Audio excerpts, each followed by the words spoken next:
Setelah Khulafaur Rasyidun, Sayyidina Abu Bakar, Sayyidina Umar, Sayyidina Utsman, Sayyidina Ali selesai, setelahnya bukan khilafah tapi mamlakah, dinasti. Khilafahnya 4 orang itu, Abu Bakar, Umar, Utsman, Ali, khilafah yang nggak digaji. Kalau sekarang bilang khilafah, ayo siapa yang mau jadi khalifah nggak digaji tapi syaratnya. Jadi waktu Sayyidina Abu Bakar, Umar, Utsman, Ali memimpin, sistem khilafah nggak digaji, nggak ada gajinya 4 orang itu.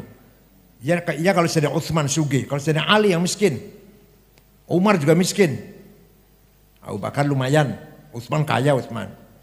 Hasil itu sistem khilafah 4 orang itu. Setelah 4 orang, mamlakah kerajaan dinasti Bani Umayyah didirikan oleh Muawiyah bin Abi Sufyan tahun 40 Hijriah sampai 132 Hijriah. Selesai Bani Umayyah, lahir muncul dinasti kerajaan Abbasiyah. Setelah Abbasiyah muncul Utsmaniyah, Ottoman. Jadi setelah yang khilafah hanya 4 orang itu. Yang seterusnya kerajaan. Yang namanya raja yang baik ya ada banyak. Umar bin Abdul Aziz dari dinasti Bani Umayyah, baik, adil. Raja yang adil, raja, nggak usah khalifah bilangnya. Raja yang adil. Bahkan beliaulah pendiri, penggagas ilmu mustalahul hadis.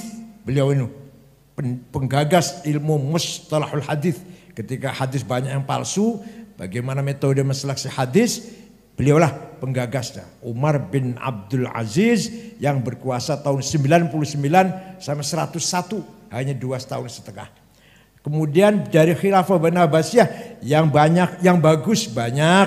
Harun Rashid, Ma'mun, Mu'tasim, Wathiq, Mutawakil. Setelah itu raja, ya yang kurang ajar yang nggak kurang-kurang, yang kurang ajar raja. Setelah itu Bani Utsman, Utsman yang baiknya ada Muhammad Al-Fatih yang mengalahkan Bizantium, menghilangkan Bizantium dari peta bumi ini. Mengalahkan Romawi Timur, menghapus Romawi Timur dari peta bumi ini. Muhammad Al-Fatih tahun 1455. Itu hebat. Sulaiman Al-Qanuni yang pertama kali Raja Ottoman yang membuat konun, undang-undang, dustur negara. Namanya Al-Majallah namanya. Itu yang terkenal baik. Yang membangun Masjid Biru kalau pernah ke Istanbul. Masjid Biru itu. Nah, itu Muhammad Sulaiman Al-Qanuni. Yang lainnya raja lah, ya raja yang baik ya ada, yang kurang ajar ya banyak, yang zalim ya banyak.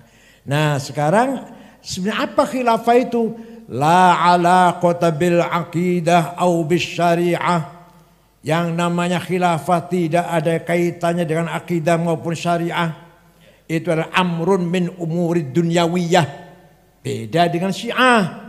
Kalau Syiah mengatakan imamatul uzma amrun min umuriddin, bahkan aslun min usuliddin. Jadi rukun Islamnya orang Syiah itu, ada orang Syiah enggak di sini?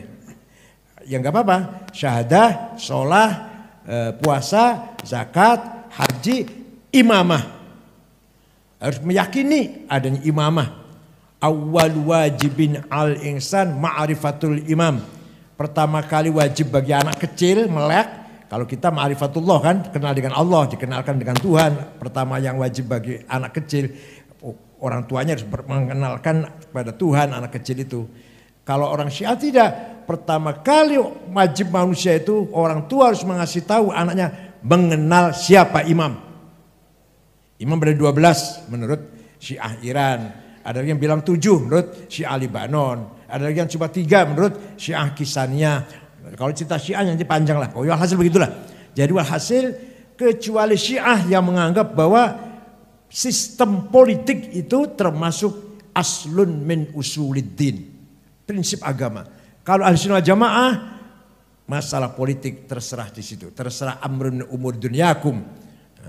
Rasulullah bersabda, antum a'lam bi umuri dunyakum, kamu lebih tahu tentang urusan duniamu. Kalau memang sepakat kerajaan seperti Saudi, ya silakan, asal adil, asal baik. Sepakatnya mau keamiran seperti Amir Qatar, Amir Kuwait, ya silakan, sistem keamiran. Sepakatnya ke sultanan, Sultan Oman, Sultan Brunei, Sultan mana lagi, ya silakan, asal adil, asal baik.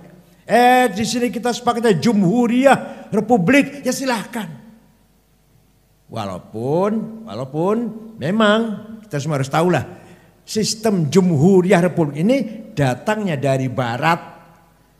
Demokrasi, pilihan umum, parlemen itu dari Barat. Maka bagi orang yang tidak sedang Barat ekstrim, apapun yang datang dari luar Islam namanya jahiliyah. Komunisme, sosialisme, kapitalisme, nasionalisme, semuanya jahiliyah. Itu ada dalam kitab Ma'alim fit Thariq tulisan Sayyid Qutb, ketua Ikhwanul Muslimun. Jadi kalau bicara itu panjang nih, walhasil gitulah, walhasil yang namanya sistem politik tidak ada kaitan dengan akidah dan syariah, nggak ada kaitannya. Akidah kita benar, syariah kita benar, sistem politik silakan. Lalu Sunnah wal Jamaah terbuka, umat wasatiyah, sistem berpolitik yang moderat. Datang dari Barat, tapi manfaat, maslahat, ya yudi, nggak apa-apa. Yang penting di sini terwujud adil, sejahtera, pemerintahnya baik, mau demokrasi, mau republik, mau pilihan umum, mau parlemen datang dari Barat, asal itu manfaat, silakan. Kata orang Saudi, di sini kita belum bisa demokrasi, orang yang masih badui, apa kerajaan? Ya silahkan kerajaan. Jordan kerajaan, mana Belanda juga kerajaan, Belanda, Inggris juga kerajaan, ya silahkan. Penting bagi saya sampaikan, la alaqata bil aqidah au bish syariah. Jadi sistem politik tidak ada kaitan dengan akidah syariah. Gak bisa dikatakan orang yang menerima Pancasila itu tauhid, gak bisa. Tauhid itu bahasa agama, bahasa akidah. Sedangkan orang yang menerima Pancasila menerima sistem politik. Kalau orang sudah murtad, ya itu namanya tauhid namanya. Atau orang menganggap katakan pohon itu Tuhan, itu tauhid namanya. Kalau selama orang sudah Islam, menerima demokrasi, menerima Pancasila, itu sudah kesepakatan, sama sekali nggak mengganggu imannya, nggak mengganggu syariatnya. Nah, NU sendiri menerima final NKRI, Pancasila, Bhinneka Tunggal Ika, Bhinneka Tunggal Ika, Pancasila, NKRI, Bhinneka Tunggal Ika, Undang-Undang Dasar 45, final dalam Munas tahun 84 di Situbondo. Pertama kali Gus Dur masuk ke gelanggang NU. Kemudian terpilih beliau jadi ketua umum PBNU tahun 83. Ya, pertama kali NU mengatakan sudah final Pancasila ini. Sudah final. Ketika orang Islamnya Kiai Ahmad Siddiq, ketua umumnya Gus Dur. Sebelumnya itu masih sebelumnya 84 NU sendiri masih ada ingin syariat Islam lah, ingin negara Islam ya beberapa orang NU lah. Begitu ketua umumnya Gus Dur, Rois Amir Ahmad Siddiq, bagi NU sudah final. Yang masih ingin negara Islam atau apa, silahkan monggo keluar dari NU. Sampai segitu Mas Amir. Apa? Ayat Qur'annya ada itu. Muhammad wal murjifuna fil madinati lanughriyannaka bihim thumma la yujawirunaka fiha illa qalila. Muhammad, orang-orang yang bikin gaduh di Madinah, wal murjifuna fil Madinah, orang bikin gaduh di Madinah, usir Muhammad dari Madinah. Lanughriyannaka thumma la yujawirunaka illa fiha illa qalila. Jangan menjadi tanggamu, jangan hidup bersama kamu di Madinah. Saudara kita sebangsa di tanah air. Saya kira itu. Syukran wa dumtum fil barakati wan najah. Wallahu a'lam. Wassalamualaikum warahmatullahi wabarakatuh.